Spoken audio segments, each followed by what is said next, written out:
Imagine a world hidden in plain sight, a world where every shape you see, every square on a tile floor, every triangle in a design, every letter on this page has a secret life.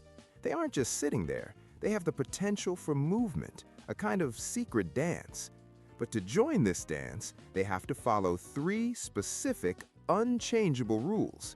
These rules are called transformations. They're the way shapes can move to a new spot, a new position, without ever changing their size or their fundamental form. It's a journey of position, not of identity. Let's learn the steps. The first and most straightforward step in this dance is called the slide. The fancy name for it is translation. Think of a book on a shelf. You can slide it to the left, you can slide it to the right. You can take it off that shelf and place it on the one above it. Throughout all that movement, is it still the same book? Of course. It hasn't spun around or flipped upside down, it's just in a new spot. That's a slide. It's a clean, direct move, up, down, left, or right. The shape keeps its composure, facing the exact same direction it started in. Let's say you see a blue triangle on the left side of a grid. Then you blink and it's on the right side. It looks identical. Same pointy top, same flat bottom, same shade of blue. What move just happened? Since it didn't turn or do a somersault, it just moved sideways. That's the slide. It's the simplest, most honest move a shape can make. And this brings us to the first golden rule of all transformations. The size never changes. If you slide a square up by 3 centimeters, is it now a bigger square? No. It's the same exact square, just with a slightly better view. Position changes, size is sacred.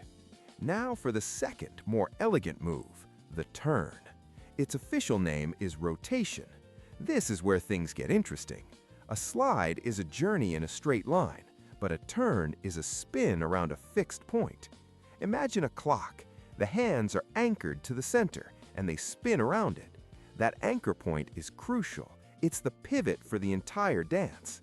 When we talk about turns, we need to know which way and how much. The which way is simple. We can go clockwise, following the same path as the clock hands, from 1 to 2 to 3, or we can go counterclockwise, turning the opposite way, as if we're turning back time. The how much is often described in simple fractions, a quarter turn, a half turn, or a full turn. Let's put this into practice. Picture an arrow in your mind, pointing straight up, towards the 12 on a clock face. Now let's perform the move, a quarter turn clockwise. The base of the arrow is pinned down. We turn it clockwise, to the right, by a quarter of a full circle. A quarter of a clock is 3 hours, so the arrow that was pointing at 12 o'clock now swings over and points to 3 o'clock. It's pointing to the right. The shape is the same, but its direction, its orientation has completely changed. Let's try a more advanced one. The arrow is now pointing right at 3 o'clock. The instruction is, turn it a half turn. A half turn doesn't even need a direction because either way you go, you end up in the same spot. A half turn on a clock is 6 hours. So from 3 o'clock, we swing it 6 hours around the dial. 4, 5, 6, 7, 8, 9. It now points to 9 o'clock, to the left. It has perfectly reversed its direction. That's the power of the turn. It changes a shape's perspective on the world. Finally, we arrive at the third and most mysterious move, the flip. The proper term is reflection. This move requires a line, an invisible barrier that acts like a mirror. When a shape flips, it leaps over this line and reappears on the other side as its perfect mirror image. Everything that was close to the mirror is still close, but on the other side.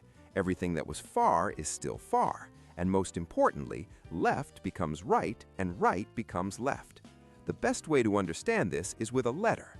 Think of the letter B. It has a straight vertical line on the left and a loop on the right. Now imagine a vertical mirror right next to it. What does the B see in that mirror? It sees its reflection. The straight line is still right next to the mirror, but now it's on the right side of the shape. The loop, which was on the right, has flipped over to the left. The backwards B in the mirror, it looks exactly like the letter D. That is a perfect flip, a reflection. The shape hasn't changed size, but it is now a mirror image of itself, an identical twin from an opposite world. This is why the word ambulance is often written as a reflection on the front of the vehicle, so that drivers looking in their rearview mirror can read it correctly. The mirror flips it back. So there they are, the 3 secret moves that every shape knows. The slide, a simple journey to a new home. The turn, an elegant spin around a central point. And the flip, a mysterious leap into a mirror world. Each move changes the shape's location or its viewpoint, but its soul, its size, and its form remains untouched.